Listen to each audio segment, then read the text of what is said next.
Hey everybody, it's Gomladex, and welcome to the May 2024 Qualifier Play-In Event. This is a best of 3 Outlaws of Thunder Junction sealed event, where we're competing for entry into the upcoming Qualifier Weekend event, which is another chain-up that competes for entry into the upcoming Arena Championship. This event is also the only opportunity to spend play-in points that you accrue from being top 1500 Mythic, or by winning traditional draft events, and that's what I'm here for today. We're taking our play-in points, throwing them into the sealed lottery, and seeing how many gems pop out. Without further ado, let's bust open these packs and see what we get to play with today.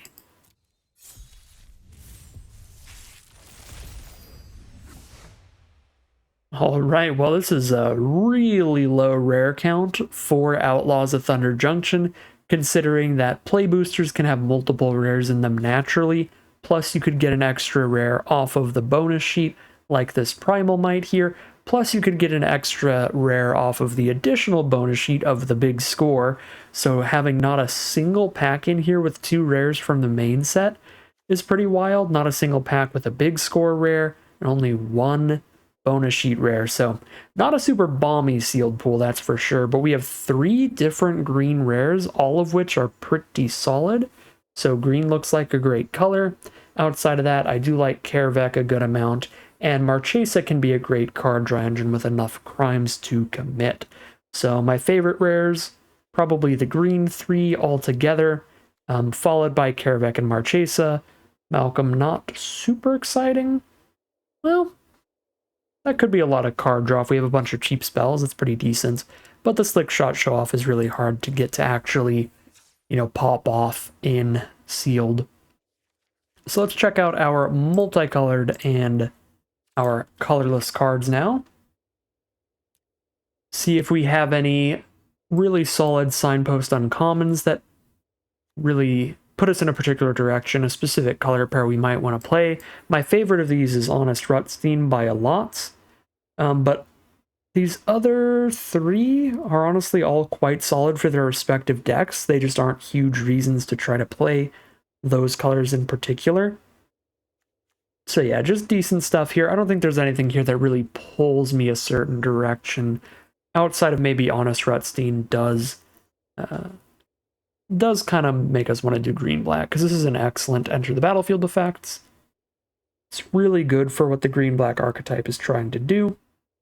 I think it's our most solid uncommon, and we're already looking towards green with our rares. For our colorless cards, I just like taking a peek at mainly what kind of mana fixing is available. So we have double Silver Deputy, which are very mediocre. Double Oasis Gardener, a little bit better, but not great. Bandit's Hall is mediocre most of the time, but if you are in a really crime-heavy deck, then it can be a little better than something like Oasis Gardener. If you're like a super controlling deck with tons of removal, that's where this card really pops off. You get to keep looting off of it, drawing extra cards later. So it's kind of a more narrow Oasis Gardener.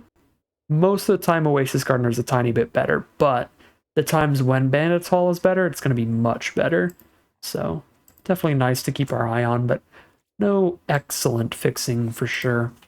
So let's check all our colors individually, see what we've got. We've got a pretty aggressive white curve, although the armadillos are really filler. But we've got a Frontier Seeker, Trained Erranks, and Sterling Keykeeper as decent 2-drops, the Erranks and the Seeker being really, really nice. We've got the Lasso by the Law for great removal, Steer Clear for mediocre. Sheriff Safe Passage is a pretty mediocre creature. This is 2, 3, 5, 6, 7, 8, 9. For actually like good playables, probably like 7 cards here, but if we really want to play white, we do throw in Steer Clears, maybe a Sheriff and a Pixie. I don't know, I don't think white is strong enough to really push me in this direction, but if there's any other reason, like if we had any gold rare that was white and green or white and black or anything like that, maybe that would get us to the color. But it looks fine. I mean, if everything else is super dry, then I guess we could go there. Blue looks pretty dry. It's got good controlling options with 2 Phantom Interference for counter spells, the Repulse to bounce and draw cards, great tempo control option. That's literally all our blue is, right? Because this creature's pretty mediocre. So it's just like counter spells and tempo. Reduce some damage, draw a card. Bounce a creature, draw a card. When you can take the fall as a full-on combat trick and win combat, then draw a card, that's when it's really excellent. But how are we winning combat with no creatures in the deck? We would need a secondary color that's really, really creature heavy and really spell light, because that's what blue gives us. Blue gives us great spells, but literal 0 creatures. So really depends on how our other colors look, but there could be a peanut butter to our blue's jelly, so to speak. As it stands, not particularly exciting, just on its own merits. For black, we have really good removal. We have Consuming Ashes and Murder and Double Desert Stew, so super great removal, and all of those spells work really great with Kervek. Kervek makes it so whenever we commit a crime, we can cast a black card from our graveyard and lose 2 life. So that makes it so if we cast a removal spell in the late game when we have like 7 lands or something, like if we have a murder that we top deck, we get to murder one of their creatures, and then boom, I've committed a crime. I also get to flash back my Consuming Ashes or Desert Stew or any other instants and sorceries that I had left in my grave. So Kervek actually looks like a really solid build around with this exact sealed pool, because it's like 4 really good black removal spells. There's Heartless Pillage for another okay instant or sorcery, but it also very importantly commits a crime. We have the Lively Dirge as a 5-mana way to tutor out our Kervek.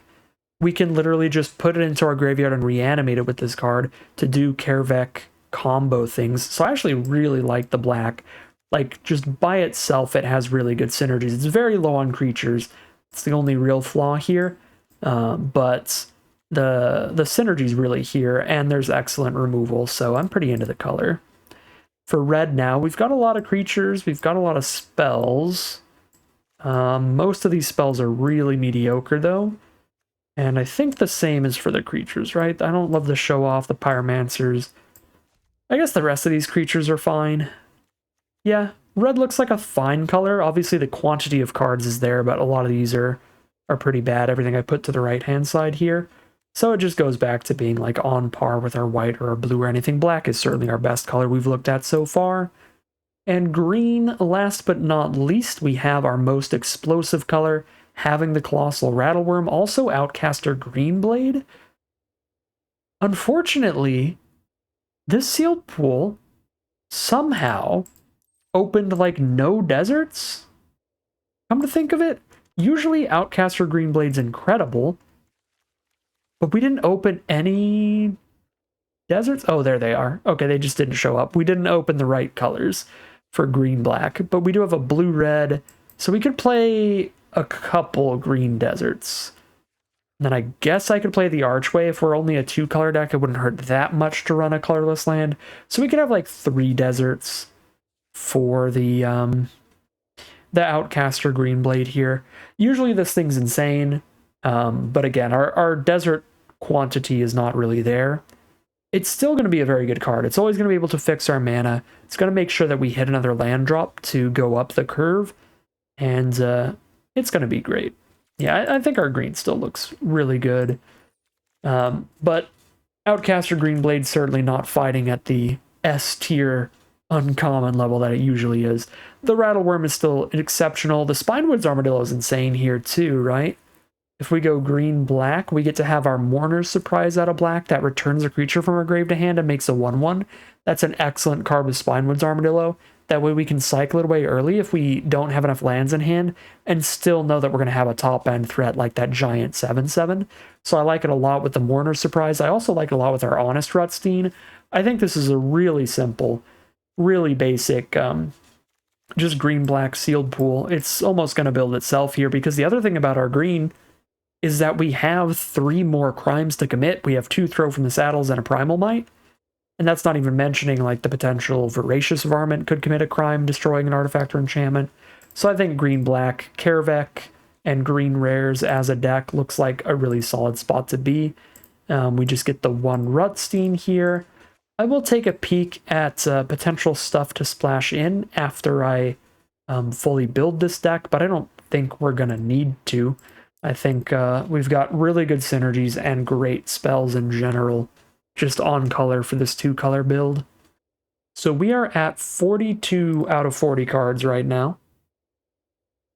We have 12 creatures, which is a very low creature count generally. Are any of these creatures super, super bad? I could cut like a horrifically bad creature. My least favorite is Rooftop Assassin, because our creature count is so low. This card is considerably worse when you're not consistently getting into combat, but don't think it's bad enough to lower the creature count that much. We can just cut 2 of our most mediocre non-creature spells, which looks like a Tumbleweed Rising with a smaller creature count. It's less consistently going to actually make anything. And yeah, we have a couple creatures it works great with, right? These 3 creatures, we get something really big off of this card. But most of the time, it's like a 2-mana 3/3 or a 2-mana 2/2 that's like inconsistent, because we might have it at the wrong time when we just don't even have a creature on board, and then it's sitting in our hand doing literally nothing. So yeah, I think the inconsistency of Tumbleweed Rising means we cut that. And then Skullduggery I don't love here with a lower creature count, but it is still a really cheap crime, which is kind of cool. But Rakish Crew I think is horrifically bad in here. We have a very low outlaw count. So this is like a 3-mana 1/1 that drains our opponent 2 or 3 times maybe. Got 1 assassin, 1 mercenary, 2 rogues, 2 warlocks, like 5, 6 outlaws. Still not enough for this card. Even when every creature in your deck is an outlaw, it's just okay. Yeah, I'm going to drop those less consistent cards. I mean, I guess we have some fun combos for the Tumbleweed Rising as well. We have the Primal Might Throw from the Saddle kind of combos.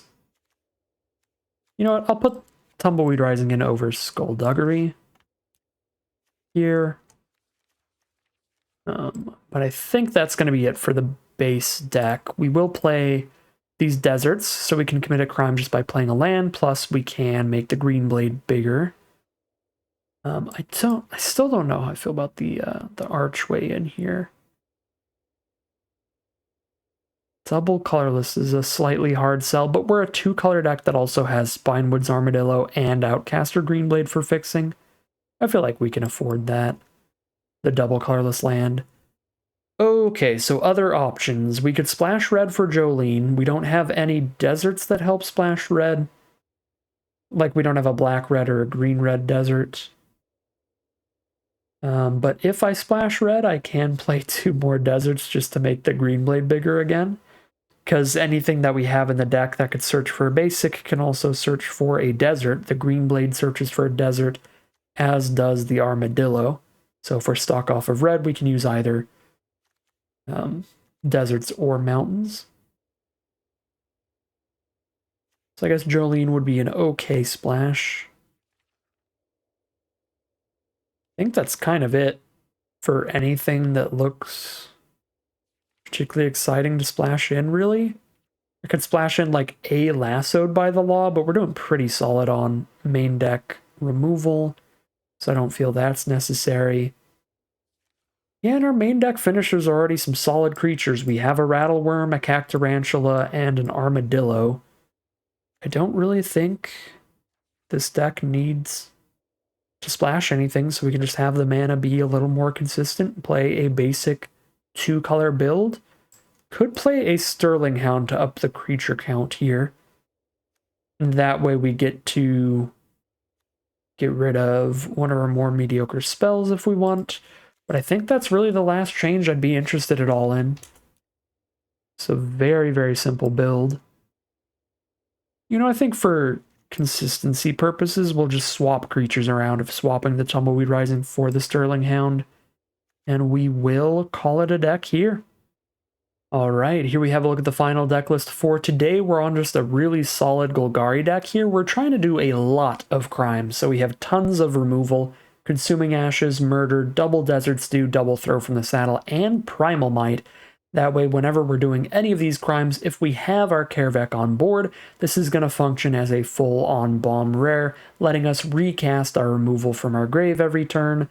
And the Free Strider Lookout can also function as a bomb rare, letting us consistently ramp up, dig through our deck as we are casting all of these removal spells that we have. So those are probably the spiciest things we have going with all this removal, but we also have just some really big green monsters to finish the game: Colossal Rattleworm, Cactarantula, and Spinewood's Armadillo.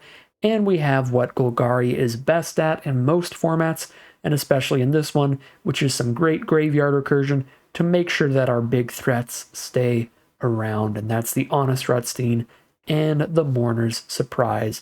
So really solid, really standard little green-black deck today. We'll see how it all plays out for us as we head into the gameplay. Alright, here we are for round one, starting things off on the play. This looks like a pretty great hand. We are going to need to top deck one land, ideally, so I don't have to cycle the Armadillo. But if we can do that, the hand's insane. Turn 3 Lookout, and then we start trying to commit some crimes. There we go. Now we know we can Lookout turn 3. Turn 4, we can then play a Greenblade, grab a desert, play the desert to commit a crime, get another land off the Lookout. That's wild. If our opponent does not have the cheap removal for Free Strider Lookout, this is going to be a difficult game for them, because we're about to ramp up next turn. Playing against green, black, and white, there's the Servant of the Stinger for an annoying little Death Toucher. Can deal with that pretty easily with the Desert Stew. I could even Desert Stew right now instead of Greenblade. I think I'm still just going with the Greenblade. And I guess both of our deserts are basically the same. They're just a tapped green.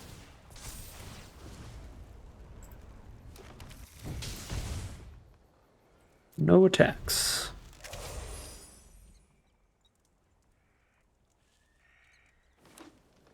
We do have an archway to pick up this desert, commit another crime later. Oh wow, we hit the Colossal Rattleworm. That is flash, because we have a desert. 4 mana at instant speed. I can do a 1 mana thing, so I guess I can put a counter on it with the Entertainer and still do that. Sure. It's probably the play. I guess I don't get to play my Arid Archway and do all that, because I'd want to do these both at instant speed, ideally. That is slightly awkward. That would mean just not playing a land this turn at all in order to do Rattleworm plus put the counter on it. I guess it's probably worth just not putting the counter on it then at that point.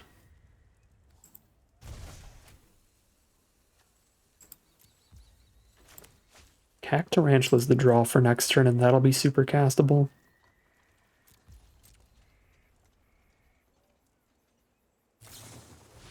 It's their own Rattleworm. That's so funny. Alright. Gotta make sure not to use the Armadillo here, but I already wasn't planning on it because we have 6 mana untapped next turn, so definitely better to hold a 7/7 in hand for later than cycle for a land we don't need.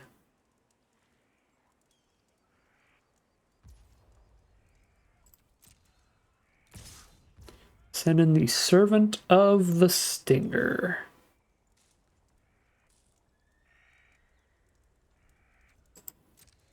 No blocks. Cool. If they commit a crime, it might be worth killing that in response, because if they commit a crime, they get to use this as a tutor for the best spell in their deck. So if they were to the point where they wanted to use a removal spell at instant speed when I didn't declare the block, I would respond with my own removal, because that would mean they know that they have something great they want to tutor for. Alright. Let's commit our crime, get another land, and drop a Cactarantula.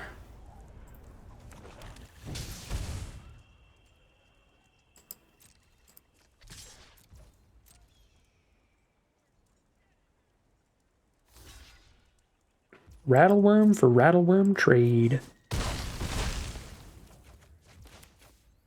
Actually, we dropped the Armadillo. I forgot about the mana. Well, 7/5 Cactarantula. I guess thanks to the Entertainer, Cactarantula is just as big. We just have to tap one of our creatures, but that's fine.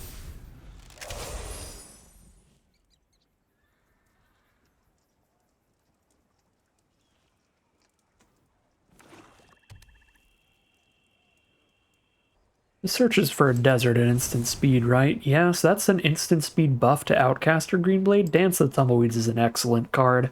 Wish I opened up a couple of those. Ooh, they have the on-color desert too, the green-black. They have the green-black desert and the green-black fastland. Spicy mana base. Alright, I have no more deserts in the deck. I just top-decked the last one. I might hold this for a crime for later, because I might Desert Stew during combat this turn. Trigger the Lookout off of the Desert Stew instead.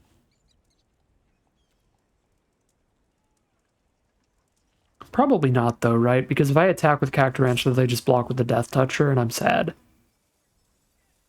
Yeah, I guess we're just not even attacking them. Let's just commit a crime, get a land. Just thin our lands out of the deck. I don't get to hold up Desert Stew and buff the Armadillo, but I'm gonna get my +1/+1 counter value.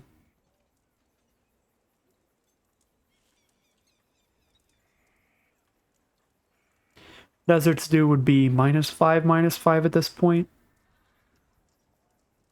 That is probably big enough for it to matter against like a fight spell or something. Even if it is going to be targeting one of their biggest creatures, just making it small enough to not eat my creature would be good.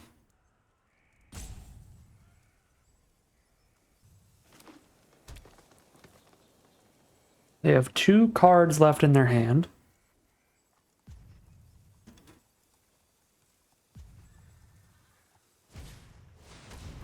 Cactarantula is one of them. We can trade Cactarantula for Cactarantula.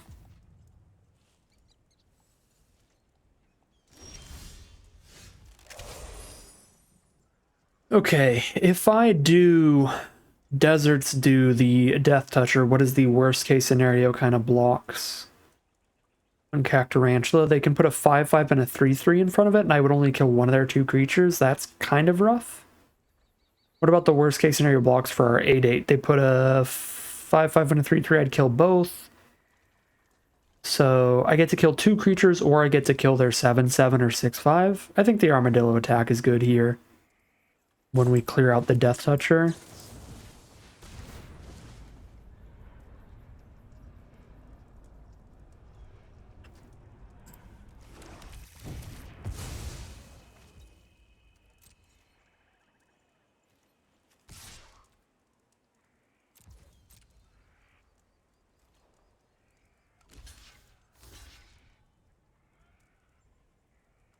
Yeah, I'm happy to kill Cactarantula without using a removal spell.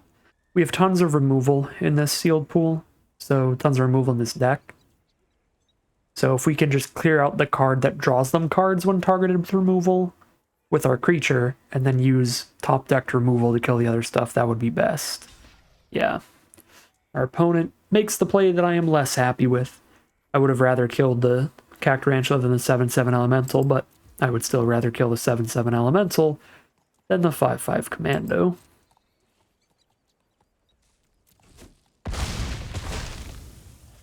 All right. 1, 2, 3, 4, 5, 6. Yep, I've got the mana for everything after this. We take the 8/8 over the 7/6. Don't really care much about trample here when their stuff is pretty beefy. Like, we're just going to be trading creatures off, so play the one that's slightly harder to kill.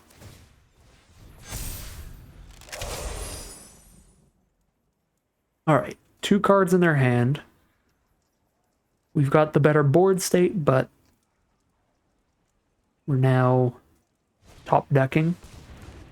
Outcaster Trailblazer is incredible. They draw a card every time they play a power 4 or greater creature. Wow, what are the odds of the last 2 cards? One of those was the top deck 100%. That's rough. Rooftop Assassins. Great. That is an awesome draw. I think I'm supposed to keep the Rattleworm in our grave because we have a Rutstein in there somewhere. By the way. Maybe not, because we could thin a land out, but we don't have deserts left in there, so it would just be thinning a basic out of the deck. Okay, so make sure everything has at least 5 power and send it all in, since we've got the Rooftop Assassin. Make something profitable here, and commit a crime. I guess now that they're killing other beefy creatures, we're just gonna...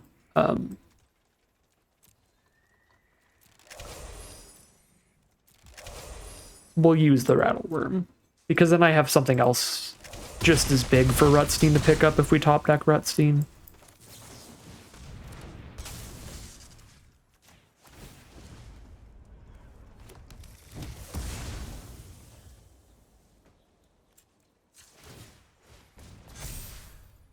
Alright. They need to draw well, but any big creatures are great draws for them. Blood Hustler is a pretty good one. Trains us for life, gets bigger. Takes a little while to set up, though, and they are under a bit of immediate pressure. Not a bunch. Oh, okay. How is it double spell? Because they drew an extra card last turn. So they had 2 cards in hand last turn. It was 2 spells, then they had 0. But now they have 2 spells again.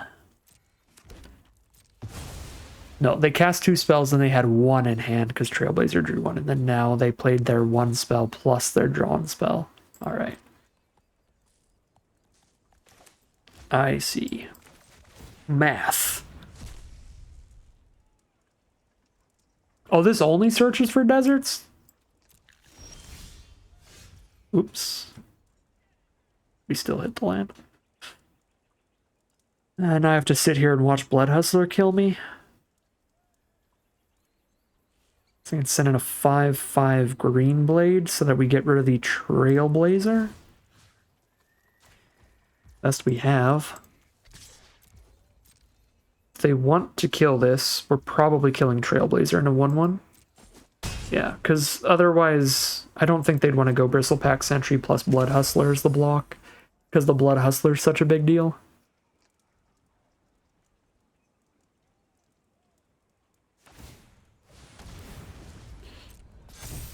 Yeah, I think that's the first time I've noticed that the big worm thing can only get deserts, because I'm so used to the uncommon, which can get deserts or basics. It's weird that the rare is less flexible than the uncommon, but the rare is also a 4-mana 6/5 trample, so I guess it it pays off. It's fine. There's the Consuming Ashes. That's another Lookout Dig. That's some Surveil as well. Gets rid of the Blood Hustler to get rid of their Life Drain, or gets rid of their Trailblazer. Stop potential card draw. I think I have to get rid of Blood Hustler, because otherwise that's going to be a brick wall when they commit just a little more crime.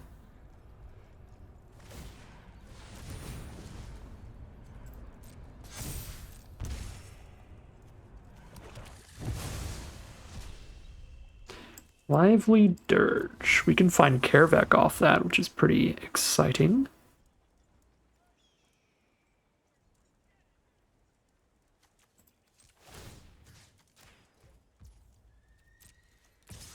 Five green blade again.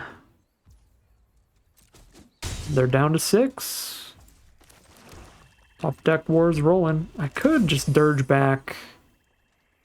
Shoot. I totally forgot this can also dirge back the worm. It's actually a pretty big punt that I exiled the worm, because we could have dirged it here. And a value 4. I mean, it's just find the Kervek and plop it out. Do I have any other mana value 4 creatures that are good? Rutstein's pretty good, but not with this graveyard. Vault Plunder's fine. Voracious Varmint actually wouldn't be bad for the lasso.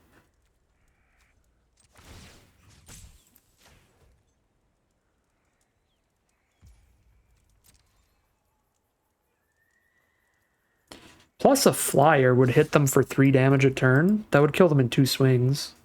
Actually 4 damage a turn. Because it would get a +1/+1 counter from Entertainer and +1/+0 from the Mercenary. Chomp. Combat Trick. Skullduggery. Yeah, that card is a nice trick. But they just trade with each other here.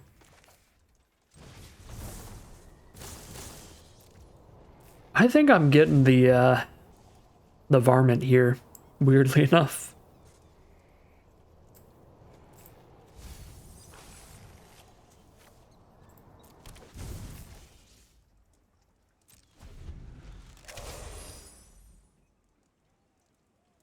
And we'll wait so that we can play around sorcery speed removal like another lasso from our opponent.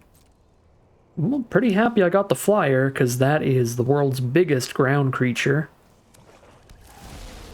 So being able to fly past it is going to be essential.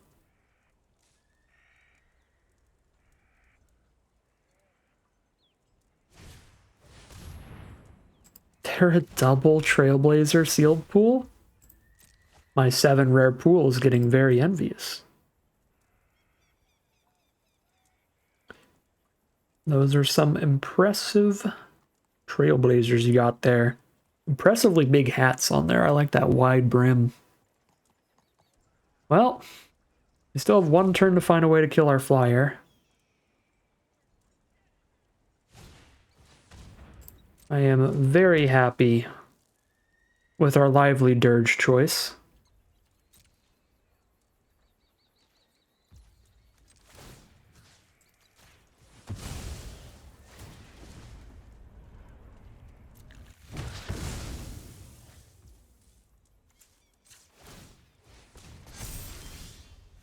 Okay.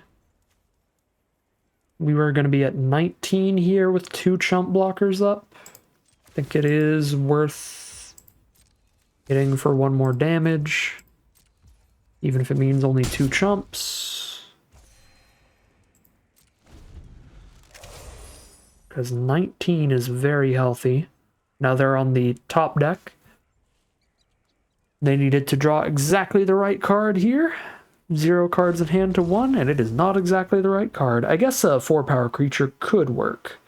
Because 4-power creature would mean they get to draw 2 more cards. Because the double Trailblazer? That's pretty nasty. Alright, I don't think we have much of a sideboard here, honestly, in the sealed pool. Like, we have Skullduggery if we're getting into combat all the time.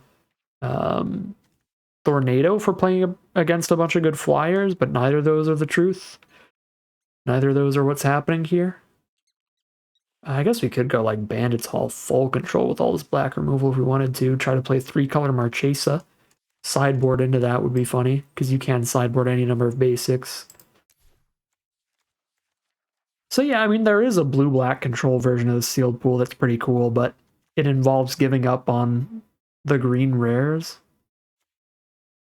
And the super beef we have as well, out of the commons and uncommons.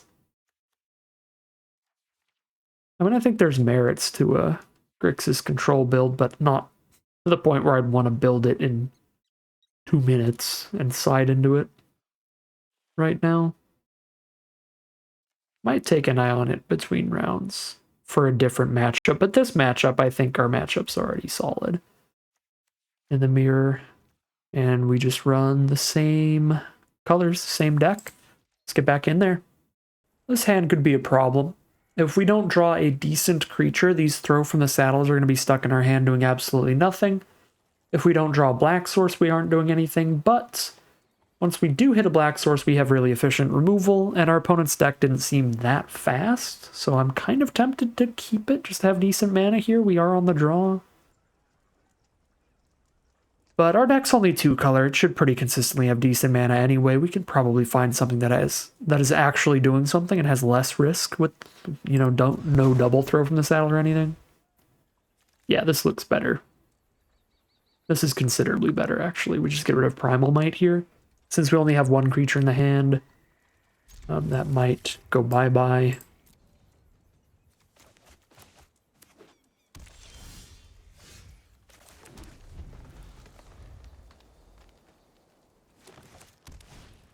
Zoomy Link Breaker. Alright. Ooh, we got the Outcaster Greenblade combo again. Turn 4, Greenblade for the desert to commit the crime with Free Strider Lookout. Just ramp.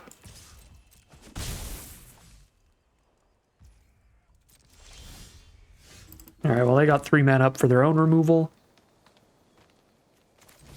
It's actually probably safer to do this the other order. I might have even been in a position where I was supposed to do that last time, but this time I can correct that mistake. If we just Greenblade first, we don't have as good blocks, sure, but they can't have removal to kill Lookout before we've committed the crime. Because they can't respond to our land. Alright, hey Rattleworm. I would like to Consuming Ashes that, but we need another black source to do that. Ask and you shall receive. We do take one very big hit from it, but then we exile it. And when we exile it, we get another land. And at that point, our opponent might be down to just 2 cards in hand, and then we can just make them discard the rest of their hand. Okay, now they're already at 2 in hand. It is going to be worse to pillage later than it is right now. Because they're just going to have like 1 card in hand for the rest of the game. They draw a card, cast a card, draw a card, cast a card. So yeah, I can afford to pillage here, especially if I attack and get the treasure. I think they have a trick here. I guess if they do, I've still got Deserts due up.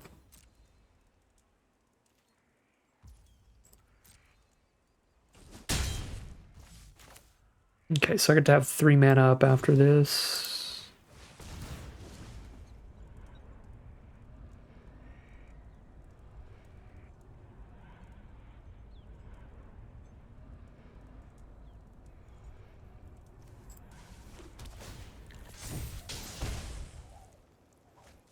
Alright, I attacked with the wrong creature, by the way. But we're all good. Supposed to attack with the 2/3 green blade so that we'd have a 3/3 blocker. A 3/3 plus Deserts do for -3/-3 means we kill Rattleworm without losing a creature. Luckily, I'm a big filthy luck sack today, and we still win with Deserts do because we hit a desert off the Lookout.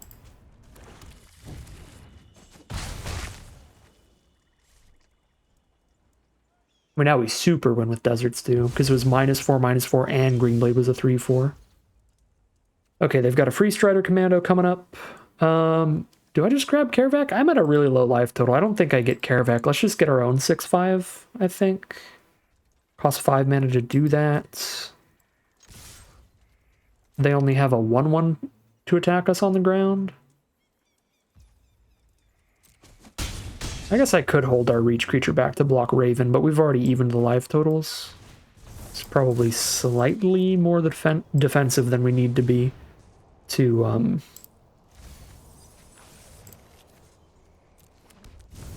hold up our reach blocker. If I really want to get defensive, I can throw from the saddle here.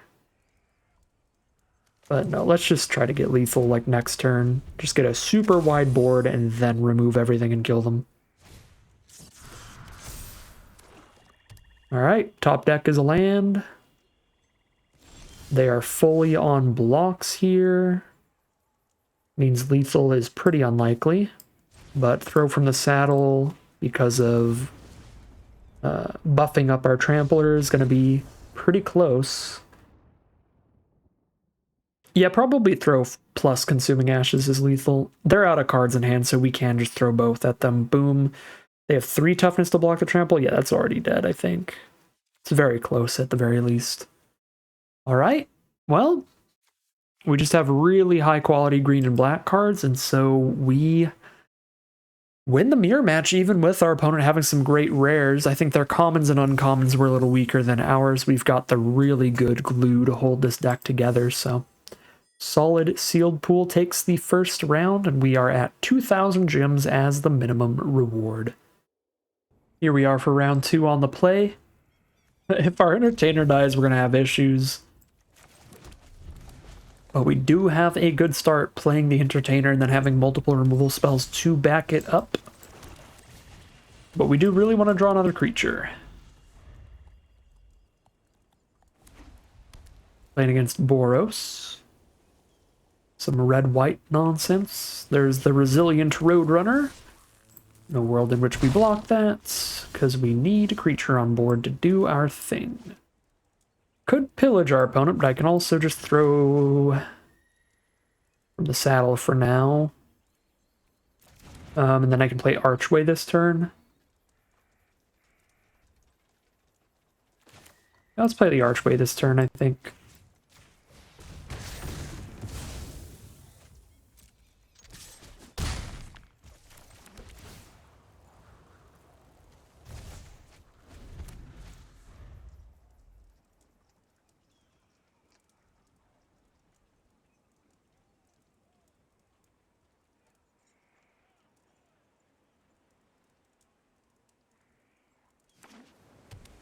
Blue, red, and white. And they're going to plot a Cunning Coyote to go for big damage next turn. There's Kaervek. Kaervek is pretty excellent. When we start committing more crimes, we can redo a Heartless Pillage off of Kaervek later. Let's get the treasure locked in, I think, then.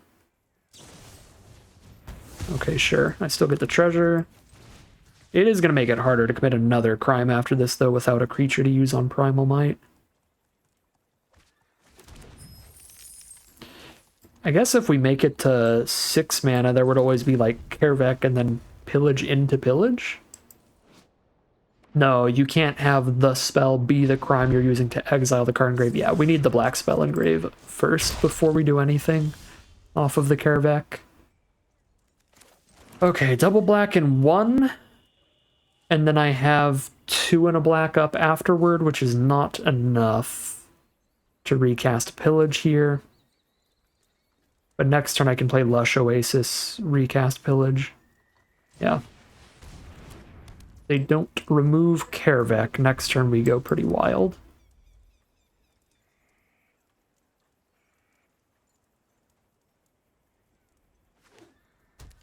Mirage Mace on white and a Gila Courser. Alright, I guess we're just going to make them discard 1, which is not much, but it's honest work. We've got enough mana to go Primal Might. I can Primal Might for 3, making Kaervek a 6/6 fighting one of these, but then Kaervek doesn't get to attack in because it's a fight. So Kaervek's going to be a 6 toughness creature with like 4 damage on him and not attack into Coyote. I'll shoot. I think it's still worth it. We just do it for 2 then and keep the treasure.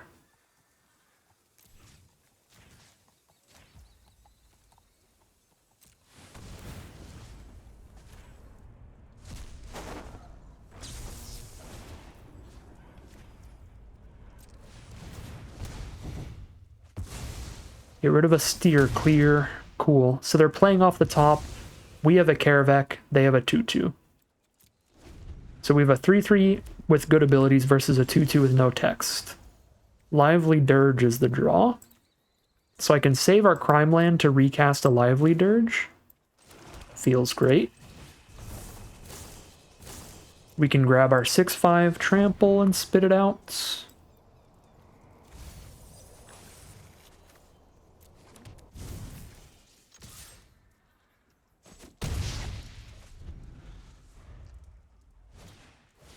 There's an Earth Joe. Pretty nice. Murder is also pretty nice. 1, 2, 3, 4, 5. We have the mana to Dirge after this too. And save the Lush Oasis. Yeah, there's the concession. Kaervek is pretty sweet in here. Alright. So we're against red, white, and blue. I'm guessing that's just where all their bomb rares are, because what we saw was just a bunch of solid filler aggressive creatures. I like Golgari good stuff in this kind of matchup. Feel like a great aggressive curve from them could be too quick for us, but our main sideboard option, as I said before, is like completely pivoting to like Grixis control, where I think we probably have an even worse matchup. I think this deck is just so good, it's probably not right to ever like try to swap over to the cool Grixis Crime deck that we could build here. It would be a fun deck to build, but I think it would just be a little slower, a little less consistent. It's got the double caught in the crossfire if our opponent has a million cheap non-outlaws. But most aggro decks in this format have a mix of like outlaws and non-outlaws, which makes it awkward. Our opponent's deck looks to be all non-outlaws for the cheap creatures. I guess it wouldn't kill the mercenaries. Yeah, I don't know. We have an interesting Grixis control build in there somewhere, but I am happy with our main deck here. Once again, very, very similar to last round. I said basically the exact same thing.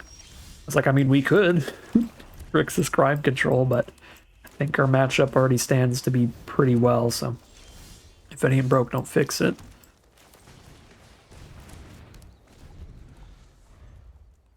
This is a pretty bad Karavek hand, but if nothing else, Karavek could just draw removal from our opponent.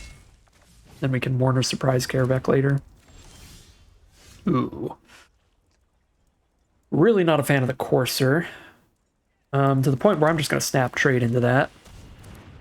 They will actually get to draw the card off of it. This time they saddle it up to start drawing cards off the top at random.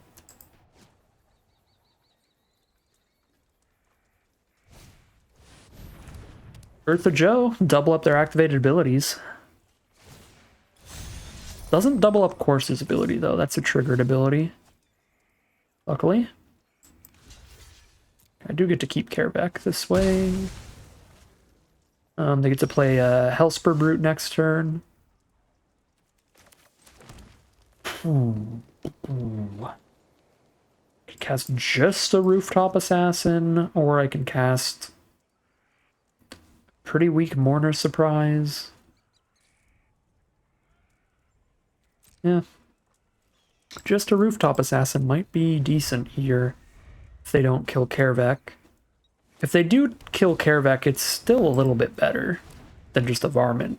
Like, right, a 2-2 flying lifelink instead of a 2-2 on the ground. Either way, it's not currently enough. We need to top deck some removal or something. Pretty quickly. Yeah, they just got their whole hand dumped out real fast here. Oh, right, the double activated ability. They just make their creatures way too big for Karavek to do anything about. I'm surprised by the no Eartha attack there. That's disappointing for sure.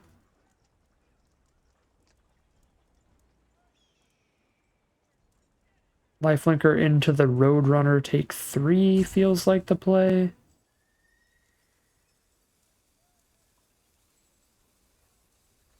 This is a lot of damage we're facing, though. Maybe we just stop all the damage that we can. So we've got nothing engraved for Karavek, so by the time he's going to do anything, it's going to be a while. I guess we could have a Mourner Surprise engraved for Karavek quickly. Yeah. Recasting Mourner Surprise is probably worth a couple life. We can keep Karavek around. The Archway does nothing. It's basically land 7 and 8 here. It's just Flood.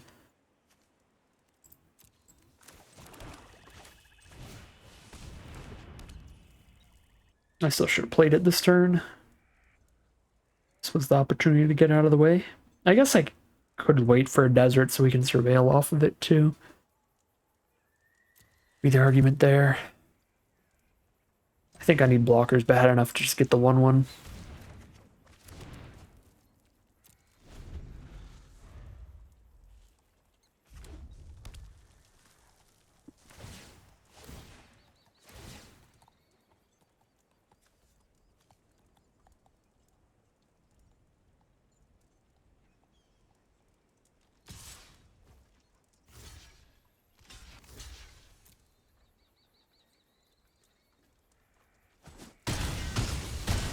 All right. Okay. That's pretty balmy.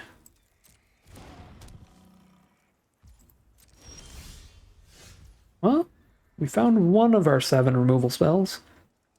Finally kill Eartha, but then they get to keep the Matter Weaver. Even the Arinx just keeps first striking in, and that's a massive problem.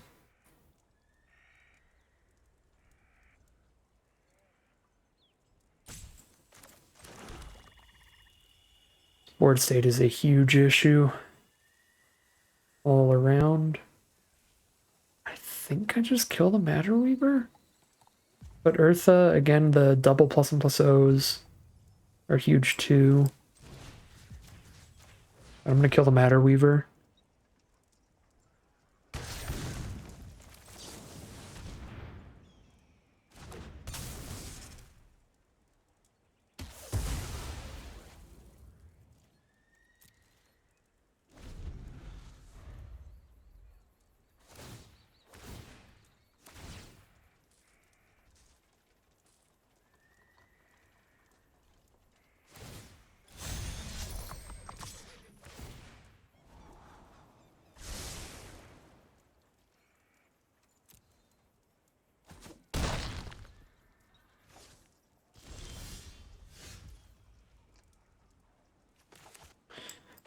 Guess that'll give us the Surveil.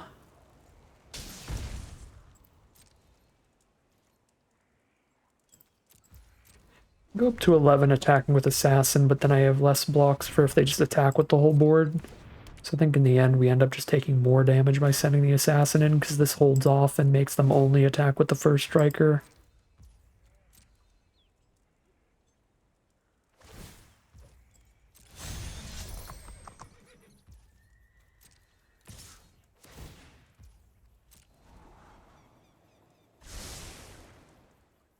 Arinx is such a nasty common. Just attacking in so well with the first strike and setting up your draws consistently.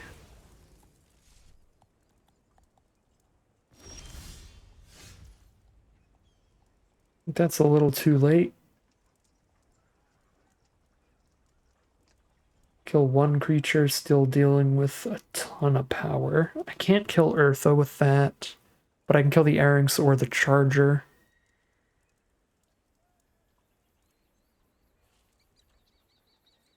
I guess I can kill Eartha with this if I play the Archway and pick up a basic.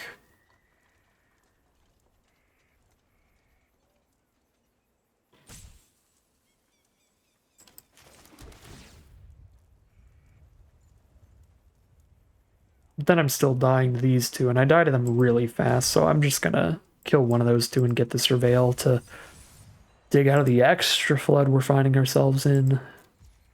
And cross our fingers.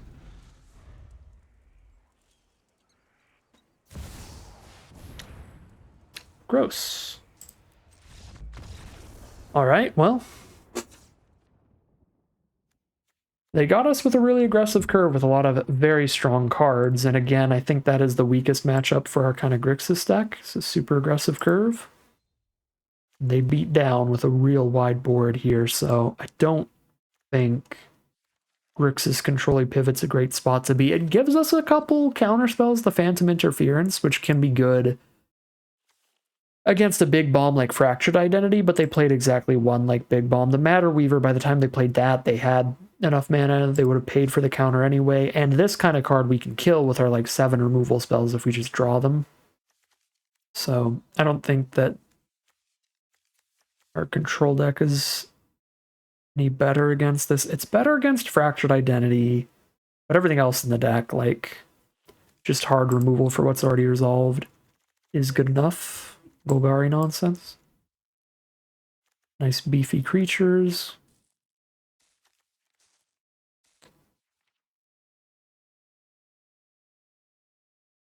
Yep. Getting back in there with some Golgari nonsense. Just hope that we draw a little better, they draw a little worse. Well, that's not a good start. We've got the cheap interaction. We have an early Surveil as well. It's excellent colors. The Desert Stew is -4/-4. Okay.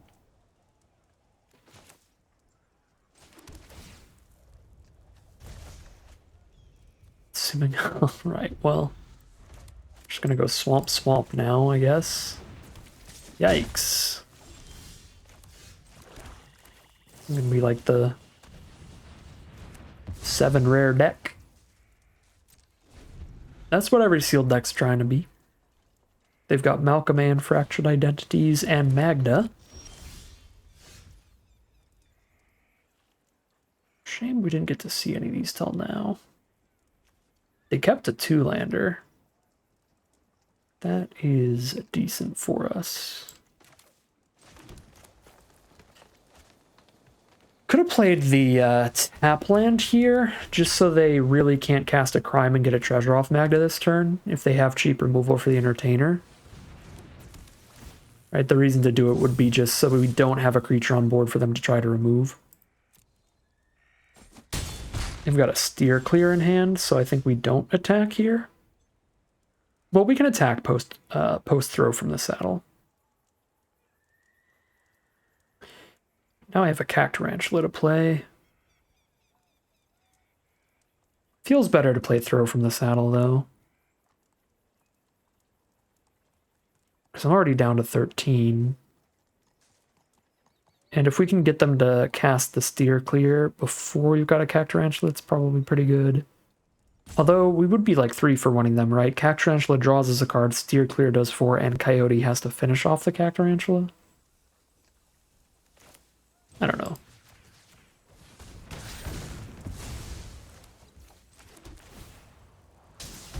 Actually just gonna not attack in this position, I think.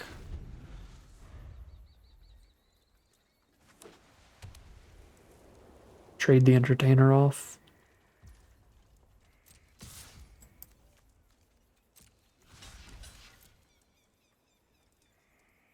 Mega happy to trade into a Steer Clear.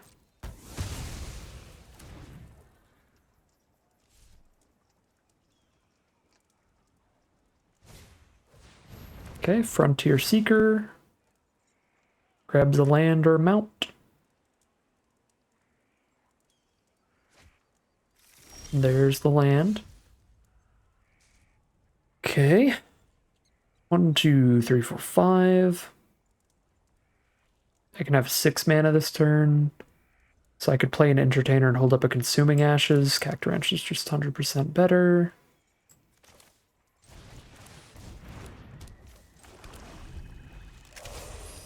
Unless they have exactly Fractured Identity, in which case we lose, period.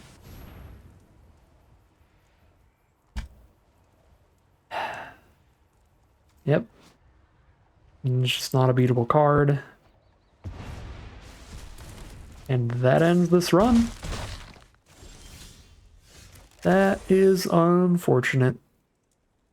Again, I really feel like our blue-black less creature-heavy version of this deck is just better against exactly Fractured Identity, but worse against the rest of their deck.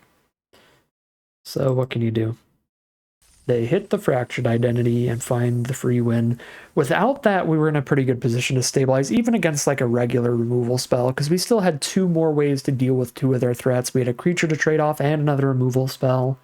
That next removal spell gets to do some surveilling, potentially. Set up the draws. Yeah. And when I said it when we started the event, we throw our play-in points into the roulette wheel and see what pops out. 1 and 1 it is, and it doesn't feel like all that much could have changed there. I think those were predestined games. I played pretty loose in the round that we won, but we still won because that's just how our sealed pools and our draws lined up, and I think I played fine in round 2, but still get absolutely bodied because that's just how the sealed pools lined up.